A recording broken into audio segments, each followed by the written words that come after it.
Importante, pinangga ka, kay ang kwarta, makitaan ra. Tinuod yun na, bisan dili dato imong pana, pero importante nga dili siya mangulata. Swerte gyapon ka, kay ang pinakadakong bahandi sa usa ka relasyon, mao ang ugma o respeto nga inyong gipaambitay.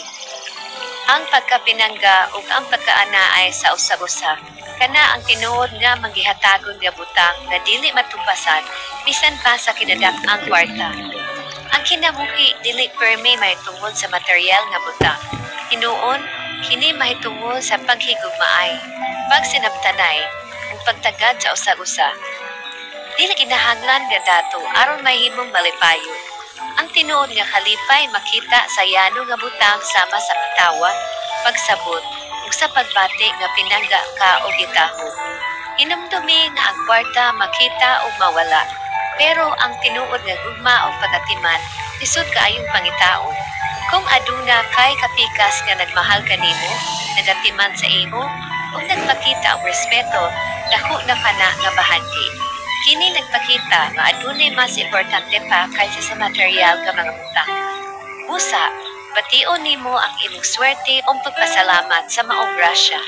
Ang kwarta, bisan unsaon, makit-an ra og mahimong makuha pinaagi sa pagpaningkamot ug panahon. Pero ang gugma nga Tinoo ug sincero, kana ang tinuod nga bahandi sa kinabuhi. Sige, bye. So kung pakalodi, no? Talagang ang kwarta ang talaga kalodi.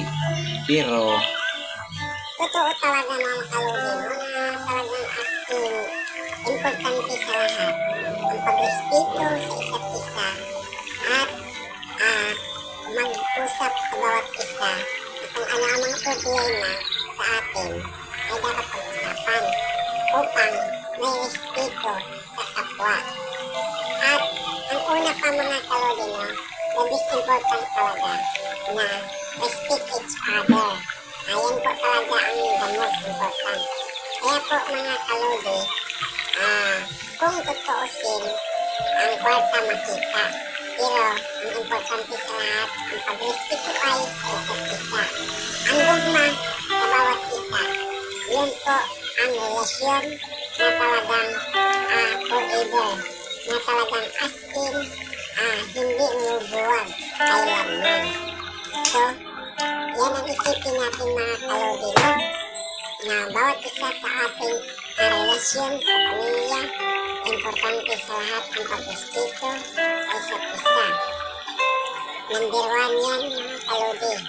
Kasi kung kwarta lang ang angin mo sa isang tao, walang mangyayari, hindi mo alam ang kanyang tunay na pagkatao, ang ugali. Mas important na kahit wala man siya, mahirap man siya, sa totoo lang mga kalodi, ang importante na kukuhin natin sa relasyon natin, kung ikaw ay binata pa, ang tunay na ugali ng tao. Ani naman po ang kayamanan niya kung pangit naman po ang kanyang ugali. Kaya mga kalodi, no? Isang tip lang po sa inyo mga kalodi na kung kayo po ay magkarelasyon at magkaroon ng pamilya, bago niyo po igawa ng isang tao, kilapisin niyo po mabuti ang kanyang ugali. Kung mapapansin niyo po na okay naman ang ugali, walang problema.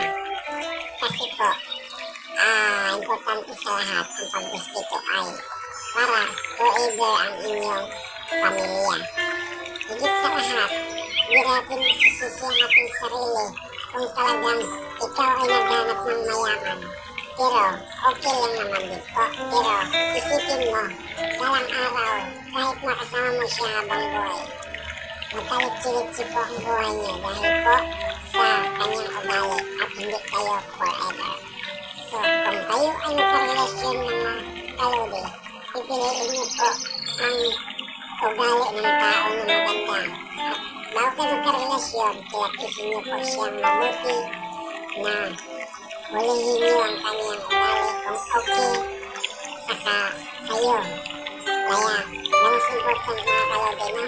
Ano naman ang daming kayamanan niya kung pangit naman ang ugali. Ito Kalodi, good luck.